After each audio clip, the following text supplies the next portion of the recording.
It's been another tough week for equity markets.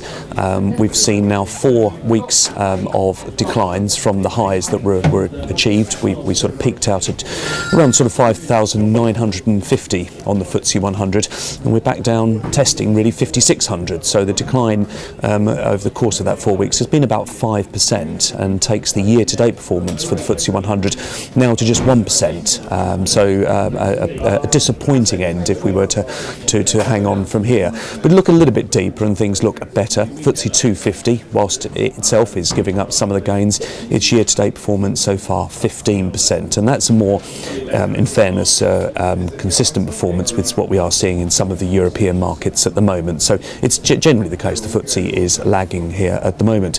So what is going wrong? Well, certainly Mervyn King this week, talking about the UK economy, wasn't putting too much gloss on things.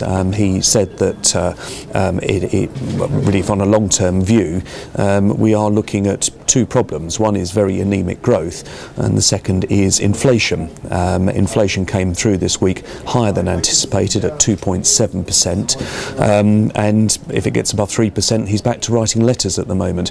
And the point that he made, the most interesting point in his speech, was that inflation normally is impacted by slower growth. As demand starts to fall away, then prices tend to get cut. But so much of our inflation these days is built from overseas trends that it is hard for the UK to control its own destiny on inflation. So of course it raises that possible ugly word of stagflation, which is low to no growth, and inflation coming through with the Bank of England rather powerless to some extent in being able to absorb that.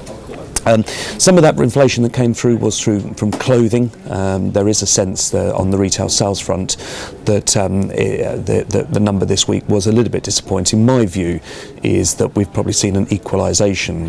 Colder weather in September did get people out into the stores, changing their sort of for autumn collections, and that brought forward some spending into September, which was possibly more likely meant for October. So retail sales a little bit disappointing for October. So all in all, it's been a poor week for the UK economy.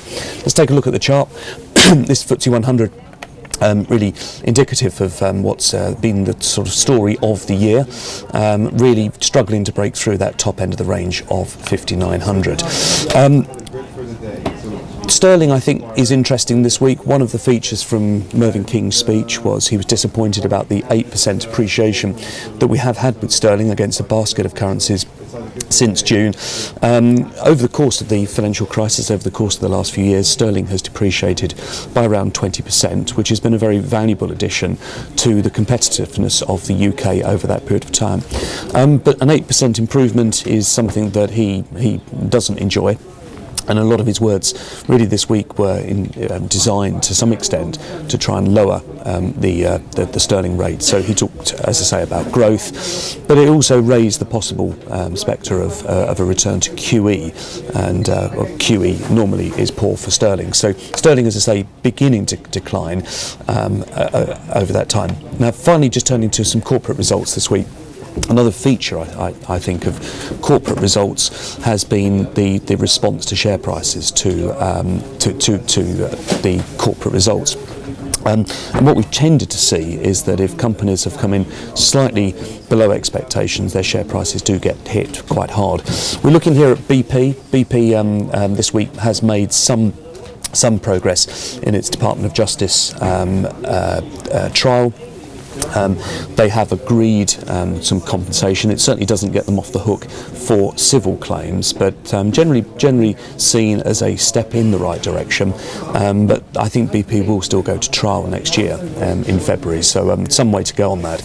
But after that Russian deal was announced recently, the shares did spike up to 455. They're coming back into the 420 area, where they are cheaply rated relative to the assets that they own. So getting back into hopefully a buying territory for BP. And the final one for me is Vodafone.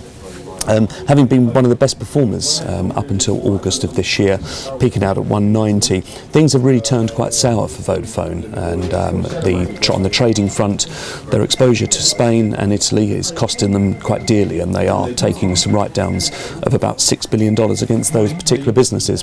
But the dividend is still going up. They raised their dividend by 10%. They are getting a dividend out of Verizon Wireless.